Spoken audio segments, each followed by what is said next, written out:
Hello नमस्कार दोस्तों, स्वागत है एक बार फिर से आप सभी का आपके अपने YouTube channel CRS edu next में।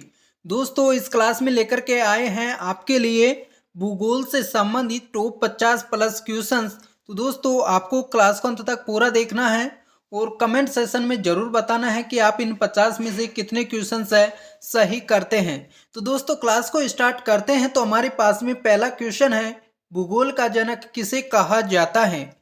तो इसका आंसर होगा ऑप्शन नंबर डी, हिकेटियस को। नेक्स्ट क्वेश्चन है दूसरा, भूगोल के लिए ज्योग्राफी का शब्द का प्रयोग सर्वप्रथम किसने किया था? तो दोस्तों इसका आंसर होगा ऑप्शन नंबर डी, इरेटोस्थनीज हैं। इन्होंने भूगोल के लिए ज्योग्राफी का शब्द का सबसे पहले प्रयोग किया। नेक्स्ट क्वेश्चन है तीसरा, मानव भूगोल का पिता निम्नलिखित में से किसको कहा जाता है? तो दोस्तों इसका आंसर होगा option number A, Carl Ritter को। नेक्स्ट क्वेश्चन है चौथा, भूगोल दोस्तों चौथा क्वेश्चन है, भूगोल को मानव पारिस्थितिकी के रूप में परिभाषित करने वाला विद्वान कौन है? तो दोस्तों आंसर होगा इसका option number C, H Barrows. Next question है पांचवा, भू आकृति विज्ञान का जन्मदाता किसे माना जाता है? तो दोस्तों बताएं इनमें से किसको भू आकृति विज्ञान का जन्मदाता है वो माना जाता है? तो इसका करेक्ट आंसर होगा ऑप्शन नंबर ए, पेशल को। नेक्स्ट क्वेश्चन है छठा, भूगोल पृथ्वी को केंद्र मानकर अध्ययन करने वाला विज्ञान है ऐसा किसने कहा था? तो दोस्तों किसने कहा? आंसर होगा इसका ऑप्शन नंबर ए, वारेनियस ने। इनका मानना है कि भूगोल है जो पृथ्वी को केंद्र मान करके अध्ययन करने वाला विज्ञान है। नेक्स्ट क्वेश्चन है सातवां, सौर मंडल के बारे में विश्व के समक्ष जानकारी प्रस्तुत करने का श्रेय किस विद्वान को है? तो आंसर होगा इसका दोस्तों ऑप्शन नंबर ए, कोपरनिकस को। नेक्स्ट क्वेश्चन है आठवां, सूर्य के चारों ओर घूमने वाले खगोलीय पिंड क्या कहलाते हैं? तो दोस्तों आंसर होगा ऑप्शन नंबर ए, ग्रह। नेक्स्ट क्वेश्चन है नौवां, दोस्तों भूगोल भूतल का अध्ययन है ऐसा किसने कहा था? तो दोस्तों भूगोल है ये क्या है, एक भूतल का अध्ययन है ऐसा कहने वाले कौन थे? तो इसका करेक्ट आंसर होगा ऑप्शन नंबर सी, कांट। अगला क्वेश्चन है 10वां, सौर मंडल में कुल कितने ग्रह हैं? तो दोस्तों आपको सौर मंडल में कुल ग्रह हैं उनकी संख्या बतानी है, तो कितनी है? तो आंसर होगा इसका ऑप्शन नंबर डी, 8 ग्रह है। नेक्स्ट क्वेश्चन है 11वां, किसी ग्रह के चारों ओर परिक्रमा करने वाले छोटे आकाशीय पिंड को क्या कहा जाता है? तो दोस्तों यहाँ पर पूछा है ग्रह के चारों ओर परिक्रमा यानी कि उनके चक्कर लगाने वाले जो छोटे आकाशीय पिंड हैं इनको क्या कहा जाता है? तो आंसर होगा ऑप्शन नंबर सी, उपग्रह। नेक्स्ट क्वेश्चन है 12वां, ग्रहों की गति का नियम प्रतिपादित किसने किया? तो इनमें से कौन से वैज्ञानिक है जिन्होंने ग्रहों की गति का नियम है वो दिया था? तो इसका करेक्ट आंसर होगा ऑप्शन नंबर ए, केपलर ने। नेक्स्ट क्वेश्चन है 13वां, नॉर्वे में अर्धरात्रि के समय सूर्य कब दिखाई देता है? तो इसका आंसर होगा ऑप्शन नंबर बी, 21 जून को। अगला क्वेश्चन है 14वां, सौर मंडल की खोज किसने की? तो आंसर होगा ऑप्शन नंबर ए, कोपरनिकस ने। नेक्स्ट क्वेश्चन है 15वां, सौर मंडल का जन्मदाता किसे कहा जाता है? तो इनमें से किसको सौर मंडल को जन्मदाता कहा जाता है? तो आंसर होगा ऑप्शन नंबर डी, सूर्य को। नेक्स्ट क्वेश्चन है 16वां, एक ग्रह की अपने कक्ष में सूर्य से अधिकतम दूरी को क्या कहा जाता है? तो आंसर होगा option number B, offshore. Next question है 17वां, एक ग्रह की अपने कक्ष में सूर्य से न्यूनतम दूरी को क्या कहा जाता है? तो दोस्तों इसका आंसर होगा ए, उपशोर। नेक्स्ट क्वेश्चन है 18वां, अंतरिक्ष में कुल कितने तारामंडल हैं? तो दोस्तों बताइए, अंतरिक्ष है, इसमें जो तारामंडल हैं वो कुल कितने हैं?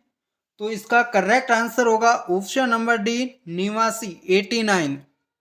नेक्स्ट क्वेश्चन है 19वां, पार्थिव ग्रहों की संख्या कितनी है? तो इसका करेक्ट आंसर होगा option number C, 4। Next question है 20वां, ब्रह्मांड में विस्फोटी तारा कहलाती है? तो दोस्तों बताइए, ब्रह्मांड है, इसमें विस्फोटी तारा किसको कहा जाता है? तो इसका करेक्ट आंसर होगा ऑप्शन नंबर बी, अभिनव तारा को। अगला क्वेश्चन है 21वां, निम्नलिखित में से कौन एक तारा है? तो करेक्ट आंसर होगा ऑप्शन नंबर सी, सूर्य। नेक्स्ट क्वेश्चन है, सूर्य के सबसे दूर कौन सा ग्रह है? तो दोस्तों बताइए, सूर्य के अधिकतम दूरी पर जो ग्रह है वो कौन सा ग्रह है? तो इसका आंसर होगा option number C, Varun. Next question है 24वां, कौन सा ग्रह सूर्य के सबसे निकट है? तो इसका करेक्ट आंसर होगा ऑप्शन नंबर ए, बुध ग्रह। अगला क्वेश्चन है 25वां, किस ग्रह में चंद्रमा की तरह कलाएं होती है? तो कौन सा ग्रह है जिसमें चंद्रमा की तरह कलाएं होती हैं? तो इसका आंसर होगा ऑप्शन नंबर सी, बुध ग्रह में। नेक्स्ट क्वेश्चन है, बुध सूर्य का एक चक्कर लगाने में कितना समय लेता है? तो बुध ग्रह है, ये सूर्य के चक्कर लगाने में कितना समय लेता है? तो इसका आंसर होगा ऑप्शन नंबर बी, 88 दिन। नेक्स्ट क्वेश्चन है 27वां, सौर मंडल का अत्यधिक तीव्र ग्रह कौन है? तो आंसर होगा इसका ऑप्शन नंबर डी, बुध ग्रह। अगला क्वेश्चन है 28वां। तो 28वां क्वेश्चन है कि निम्नलिखित में से किस ग्रह को पृथ्वी की बहन कहा जाता है? तो पृथ्वी की बहन है वो किसको कहा जाता है, कौन सा ग्रह है? तो आंसर होगा इसका ऑप्शन नंबर बी, शुक्र ग्रह को। नेक्स्ट क्वेश्चन है 29वां, दो ग्रह है जिनके उपग्रह नहीं है। इनमें से दो ग्रह कौन से हैं जिनके कोई भी उपग्रह नहीं है? तो इसका आंसर होगा ऑप्शन नंबर बी, शुक्र और बुध दोनों ग्रह के कोई भी उपग्रह नहीं है। नेक्स्ट क्वेश्चन है 30वां, किस ग्रह को शाम का तारा कहा जाता है? तो इनमें से कौन सा ग्रह है जिसको शाम का तारा ग्रह कहा जाता है? तो आंसर होगा इसका ऑप्शन नंबर सी, शुक्र ग्रह को। दोस्तों आपको कमेंट सेशन में कमेंट करके बताना है कि आप इनमें से कितने क्वेश्चंस है वो सही करते हैं, और साथ ही क्लास अच्छी लग रही तो लाइक करें, और इसी तरह के और भी क्वेश्चंस चाहिए चैनल को सब्सक्राइब कर लीजिए।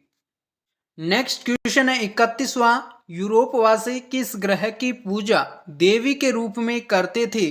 तो इसका करेक्ट आंसर होगा ऑप्शन नंबर सी, शुक्र ग्रह की। नेक्स्ट क्वेश्चन है 32वां, पृथ्वी की उपसौर स्थिति किस महीने में होती है? तो आंसर होगा इसका ऑप्शन नंबर ए, जनवरी में। नेक्स्ट क्वेश्चन है 33वां, पृथ्वी की सबसे ऊपरी परत के लिए सर्वप्रथम सियाल शब्द का प्रयोग किसने किया? तो दोस्तों आंसर होगा ऑप्शन नंबर ए, स्पेस ने। नेक्स्ट क्वेश्चन है 34वां, पृथ्वी के किस भाग को निकेल और लोहा की प्रधानता है? तो इसका करेक्ट आंसर होगा ऑप्शन नंबर बी, नीफे। अगला क्वेश्चन है 35वां, भूपृष्ठ की किस परत में बेसाल्ट चट्टानों की आवश्यकता है? तो आंसर होगा इसका ऑप्शन नंबर बी, सीमा। अगला क्वेश्चन है 36वां, पृथ्वी की आंतरिक संरचना के संबंध में महत्वपूर्ण जानकारी का स्रोत क्या है? तो आंसर होगा इसका ऑप्शन नंबर डी, भूकंप विज्ञान। अगला क्वेश्चन है 37वां, पृथ्वी के कुल द्रव्यमान का लगभग कितना प्रतिशत मेंटल में पाया जाता है? तो दोस्तों बताइए, तो आंसर होगा इसका option number C, 68%। Next question है 38वां, स्थल मंडल का विस्तार कितने किलोमीटर की गहराई तक है? तो दोस्तों आंसर होगा इसका ऑप्शन नंबर डी 100 किलोमीटर। अगला क्वेश्चन है 39वां, पृथ्वी के भूपर्पटी में कौन सा तत्व प्रचुर मात्रा में पाया जाता है? तो इसका करेक्ट आंसर होगा ऑप्शन नंबर सी एल्यूमिनियम। अगला क्वेश्चन है 40वां, पृथ्वी के धरातल के कितने प्रतिशत भाग पर महाद्वीपों का विस्तार पाया जाता है? तो इसका करेक्ट आंसर होगा ऑप्शन नंबर सी 29.2% भाग पर। अगला प्रश्न है 41वां, पृथ्वी ग्रह की संरचना में पावर के नीचे क्रोड निम्नलिखित में से किस एक से बना है? तो दोस्तों इसका आंसर होगा ऑप्शन नंबर ए लोहा तत्व का। पृथ्वी ग्रह की जो संरचना है इसमें पावर के नीचे जो क्रोड है वो दोस्तों लोहा का बना होता है। अगला क्वेश्चन है 42वां, पृथ्वी की 3 संकेंद्री परतों में ऊपर से दूसरी परत का नाम क्या है? तो इसका करेक्ट आंसर होगा ऑप्शन नंबर बी सीमा। अगला क्वेश्चन है 43वां, कुल अक्षांशों की संख्या कितनी है? तो इसका दोस्तों आंसर होगा ऑप्शन नंबर डी 180। अगला क्वेश्चन है 44वां, देशांतरों की संख्या कितनी है? तो आंसर होगा इसका ऑप्शन नंबर बी 360। अगला प्रश्न है 45वां, निम्नलिखित नगरों में से कौन सा एक भूमध्य रेखा के सर्वाधिक निकट है? तो कौन सा नगर है? तो इसका आंसर होगा ऑप्शन नंबर ए सिंगापुर। अगला प्रश्न है 46वां, निम्नलिखित में से किस देश से होकर कर्क रेखा नहीं गुजरती है? तो कौन सा देश है जिससे कर्क रेखा नहीं गुजरती है? तो इसका आंसर होगा ऑप्शन नंबर ए जायरी। अगला प्रश्न है 47वां, अंतरराष्ट्रीय दिनांक रेखा कहां से होकर गुजरती है? तो इसका आंसर होगा ऑप्शन नंबर ए 180 डिग्री से। अगला प्रश्न है 48वां, ग्रीनविच किस देश में है? तो दोस्तों ग्रीनविच है कौन सा देश है जिसमें है? तो आंसर होगा इसका ऑप्शन नंबर ए यूके में। अगला प्रश्न है 49वां, एक देशांतर को पार करने में 2 स्थानों के स्थानीय समय के बीच क्या अंतर होता है? तो इसका दोस्तों आंसर होगा ऑप्शन नंबर सी 4 मिनट का। अगला प्रश्न है 50वां, दोस्तों आज का अंतिम क्वेश्चन रहने वाला है। तो दोस्तों यदि अभी तक आपने क्लास को लाइक नहीं किया है तो लाइक करें और आपको कमेंट सेशन में जरूर बताना है कि आप इन 50 में से कितने क्वेश्चन हैं वो सही करते हैं। तो दोस्तों क्वेश्चन हमारे पास में अंतरराष्ट्रीय तिथि रेखा का निर्धारण किस वर्ष किया गया? तो दोस्तों कौन सी सन है जिसमें अंतरराष्ट्रीय तिथि रेखा का निर्धारण किया गया था? तो इसका आंसर होगा ऑप्शन नंबर डी 1884 में। तो दोस्तों हमारे पास में 50 क्वेश्चन थे, कितने सही आपने किए कमेंट सेशन में जरूर बताना है। और क्लास अच्छी लगी तो लाइक करें और इसी तरह के और भी क्वेश्चन चाहिए चैनल को सब्सक्राइब करें। आपको भूगोल से संबंधित 100+ क्वेश्चंस है वो यहाँ पर उपलब्ध कराएंगे, साथ ही कंप्यूटर के क्वेश्चंस भी आपको उपलब्ध कराए जाते हैं। तो दोस्तों आप देख सकते हैं, तो चैनल को सब्सक्राइब कर लेना। तो मिलते हैं नेक्स्ट क्लास में, तब तक आप सभी का धन्यवाद।